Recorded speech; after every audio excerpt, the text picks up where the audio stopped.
Misfortunes test the sincerity of friends.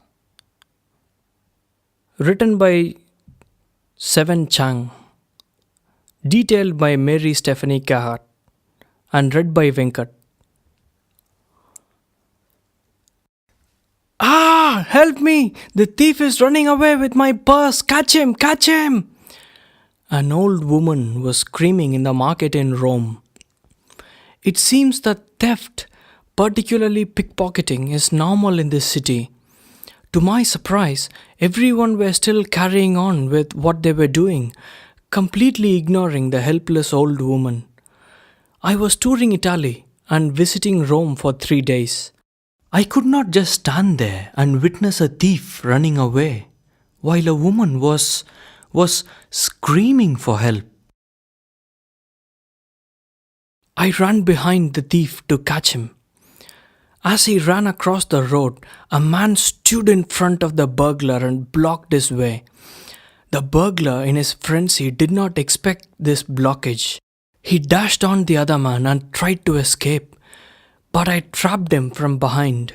The burglar was startled and he lost his balance. He and the other man fell down. The purse and a few other things from the burglar's backpack scattered over the pavement. The thief somehow managed to free himself from our grip and run away, leaving the stolen goods behind. I helped the other man to his feet. He seemed to be from South America. The lady came running towards us. I picked the purse up from the roadside and gave it back to her. She thanked us 100 times in Italian, saying, grazie mille, and left us.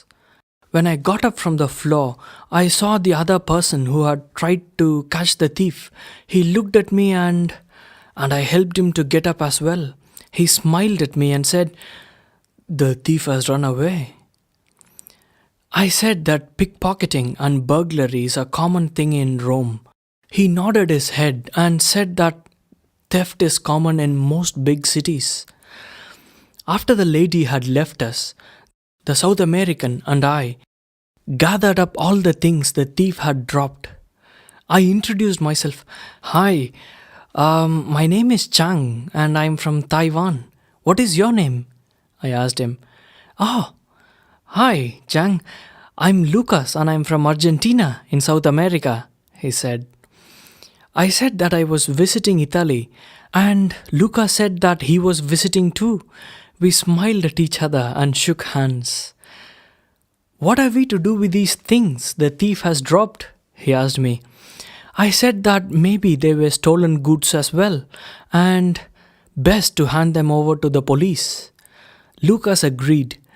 I put the thief's things, a few watches, a couple of necklaces, some money and a chain into my bag, and we started walking towards the nearest police station.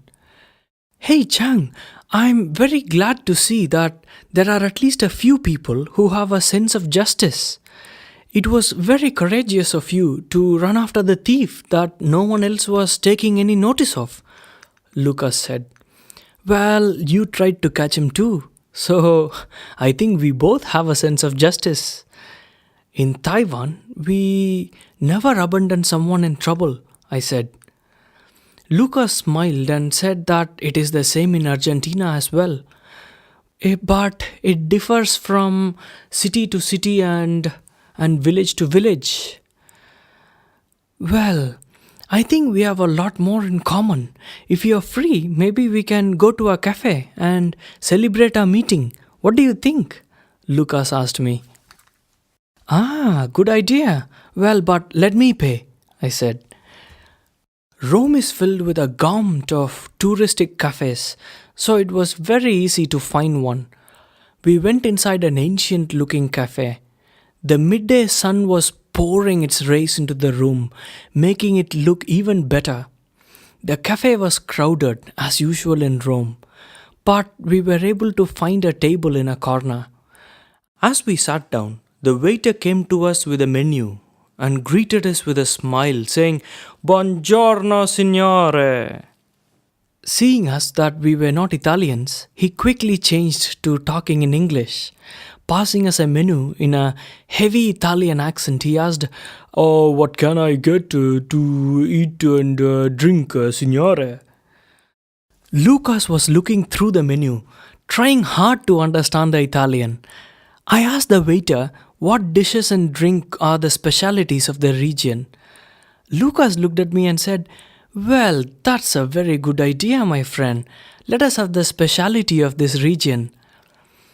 The waiter smiled at us again and said that the speciality in this part of Italy is the Roma espresso coffee. I did not understand what an espresso coffee was, so I asked the waiter.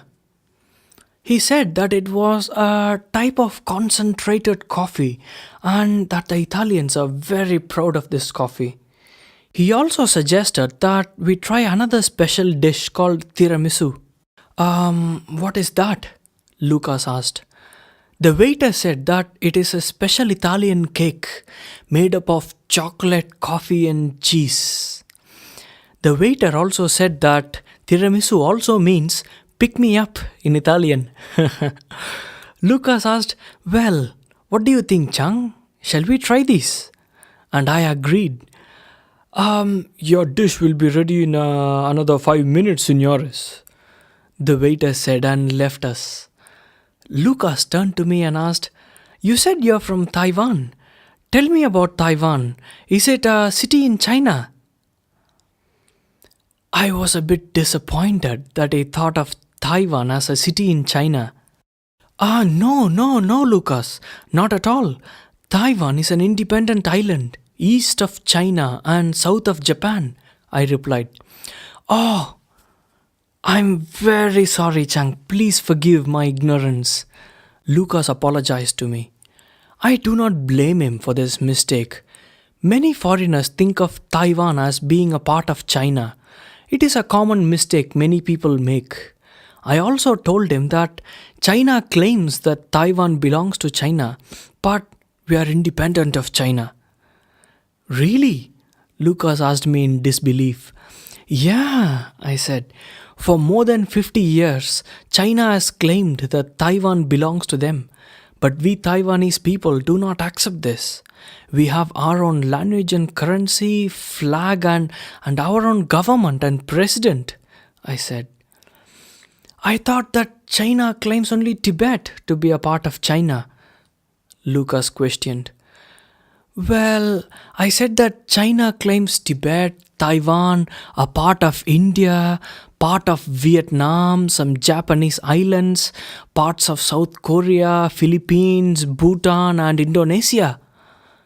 Lucas was listening to me silently, and there was a sense of disappointment in his face as he said, "Well, there are similar problems in Argentina as well.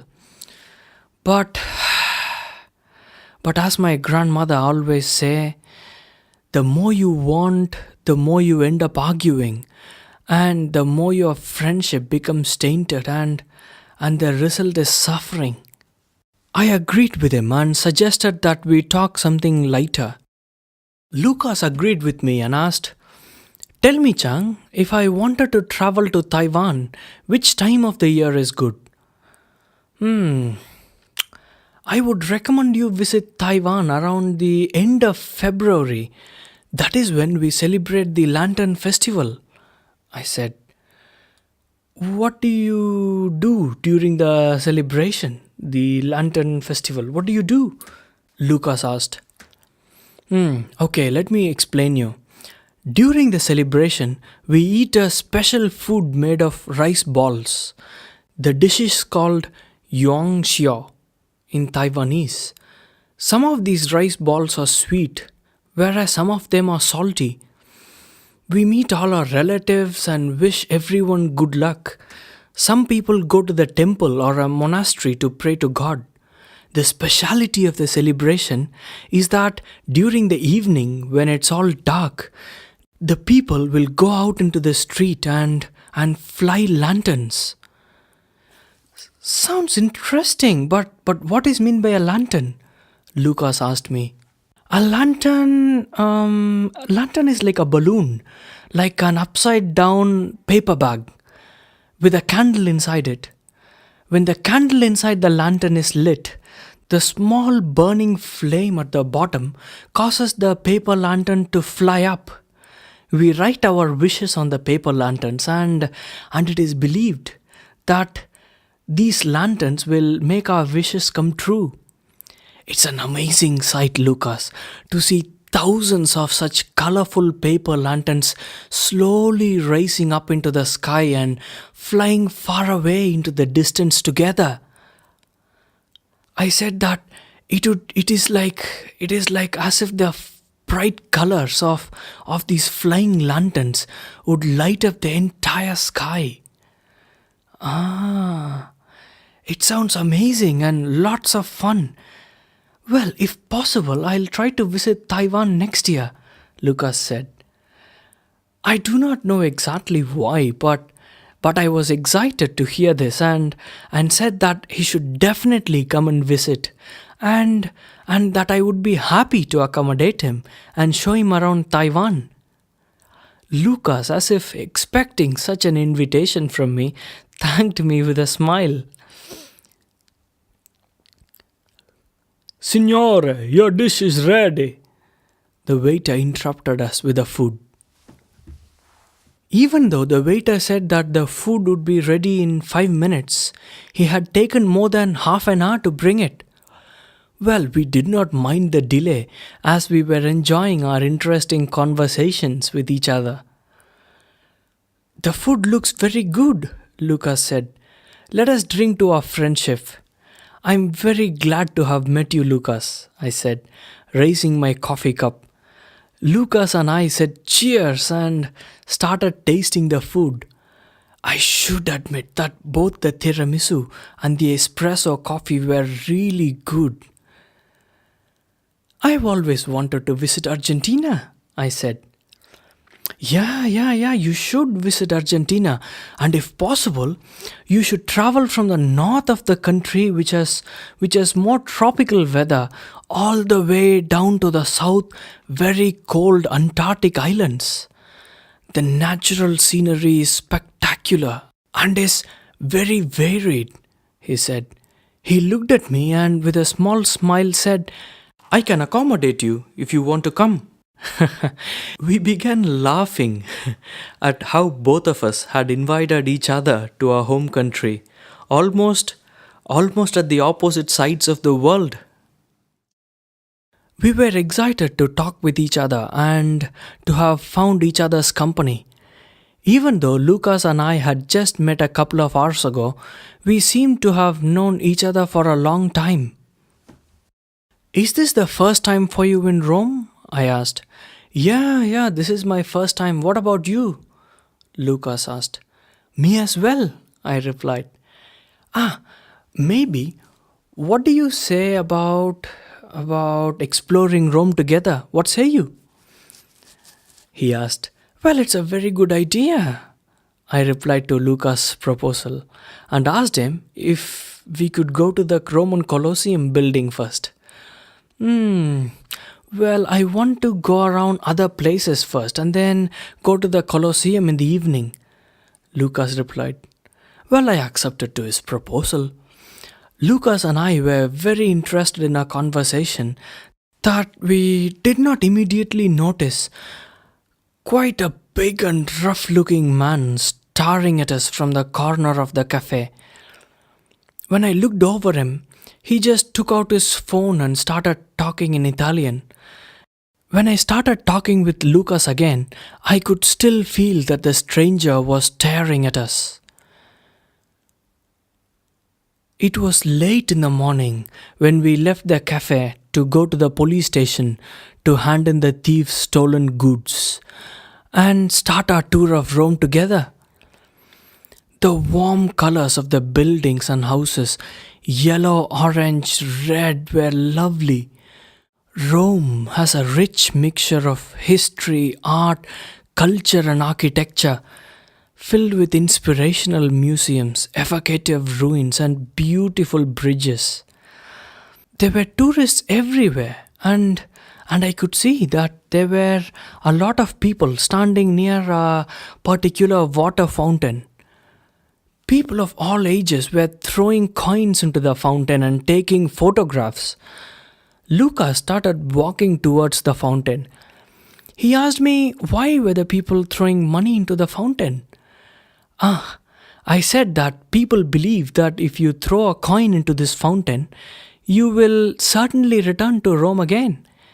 Saying this, I took a coin from my pocket and threw it into the fountain. Lucas laughed at me, saying sarcastically that he thought I had wasted my money. I don't believe in such nonsense, Lucas said with a hardening face. I was a bit shocked at his frankness and a bit hurt, but I did not let it bother me.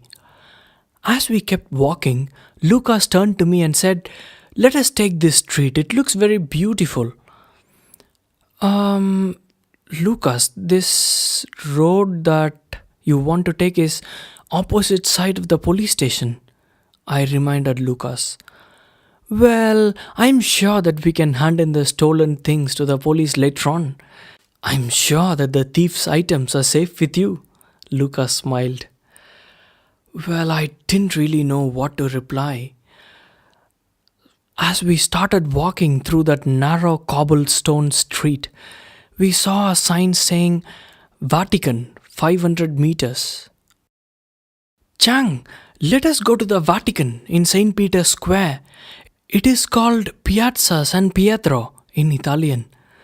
We can see the basilica where the Pope lives, Lucas said. The Pope is the religious leader of the Roman Catholic Christians.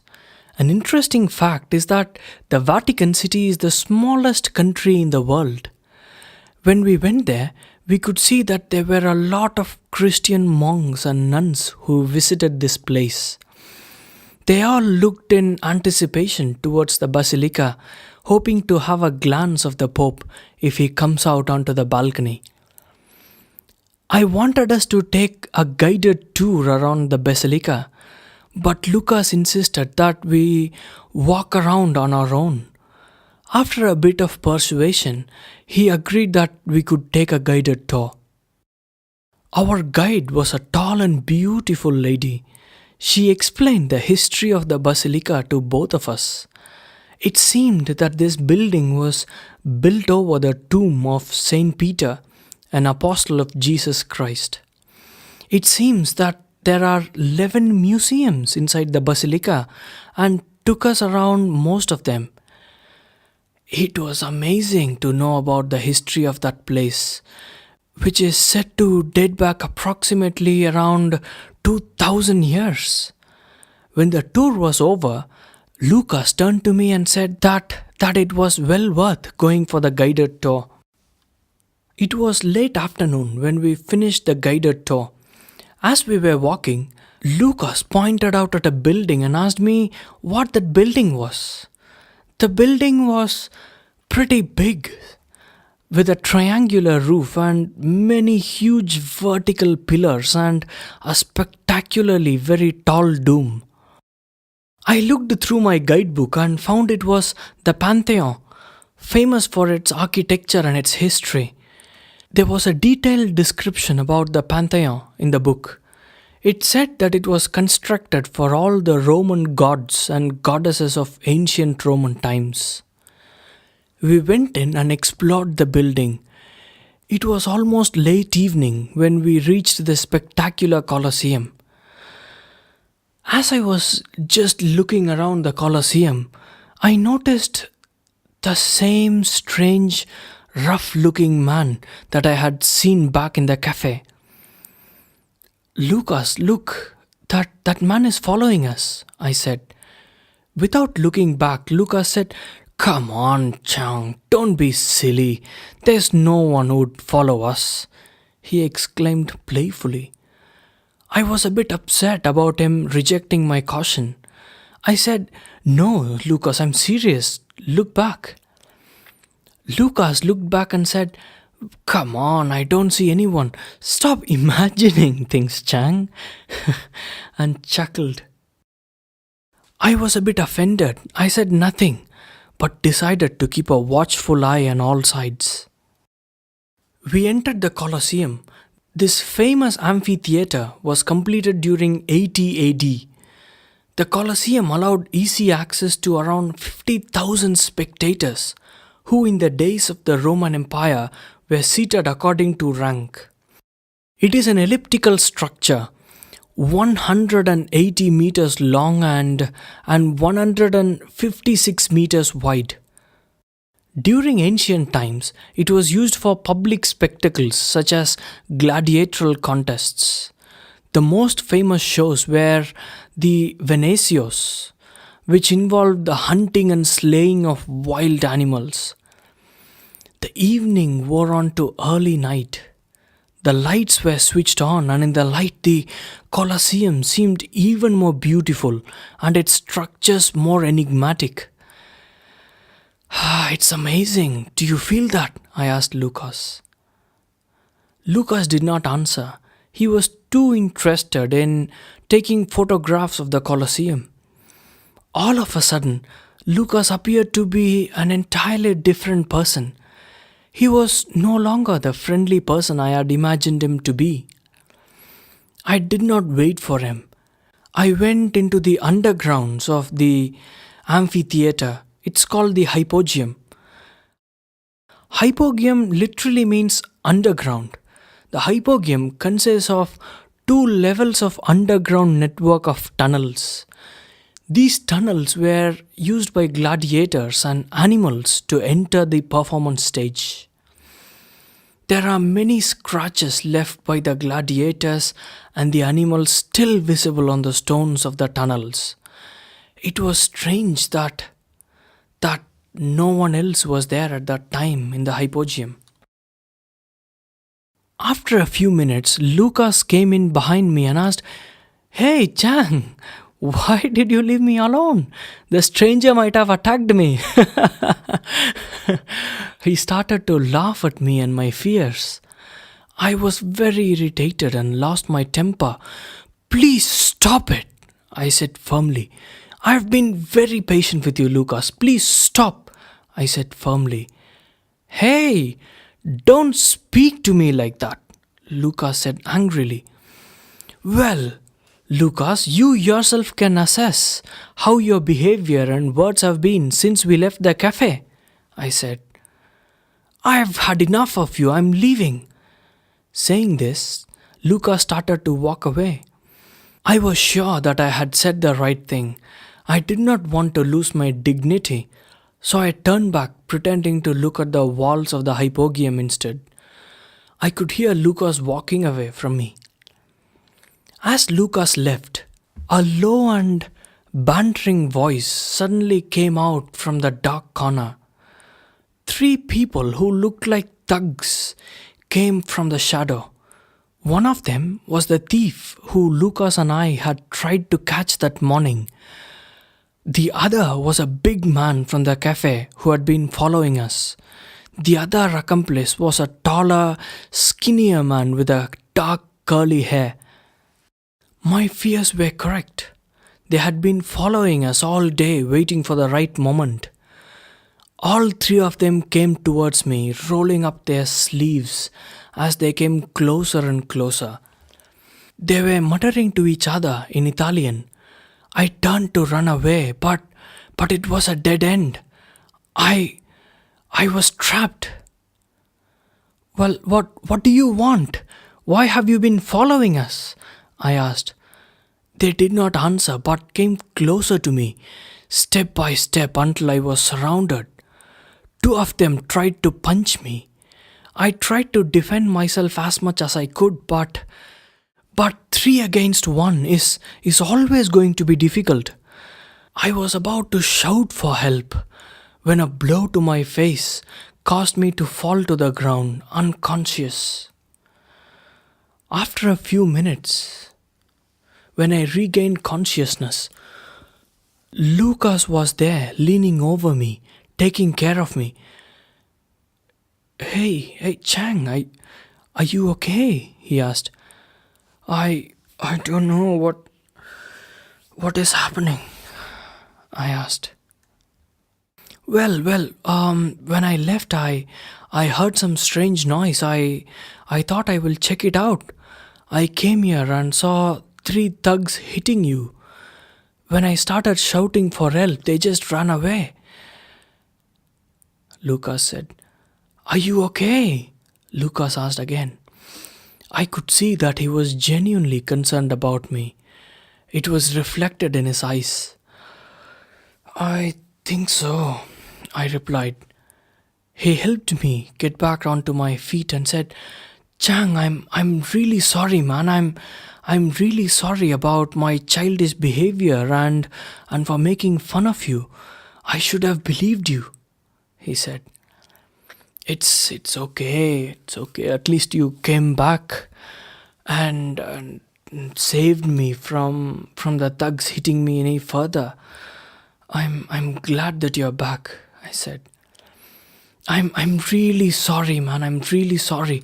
Lucas apologized. As he held me by the shoulder, he gave me his bottle of water to drink. It took me almost 10 minutes to recover. Let us leave this place, Lucas, I said. When I looked for my bag, it was all open. The thugs had stolen the goods that we had initially planned to hand in to the police. As we walked out of the hypogeum, I saw something glimmering on the floor. It was one of the stolen goods that the thugs had dropped whilst running away. I picked it up and put it in my pocket. We went straight to the police station and handed in this one remaining item and told our story. The police showed us the pictures of different thugs and pickpockets in Rome, and it was easy to identify these three people. The police immediately filed a report about these three men attacking me. The police drove us back to each of our hostels and asked us to take care. Lucas apologized 100 times. I forgave him and we made plans for the places that we would visit the next day. A few days later, I read in the newspaper that these thugs had been caught and imprisoned. Lucas and I became very good friends and guess what? I'm visiting Argentina next year.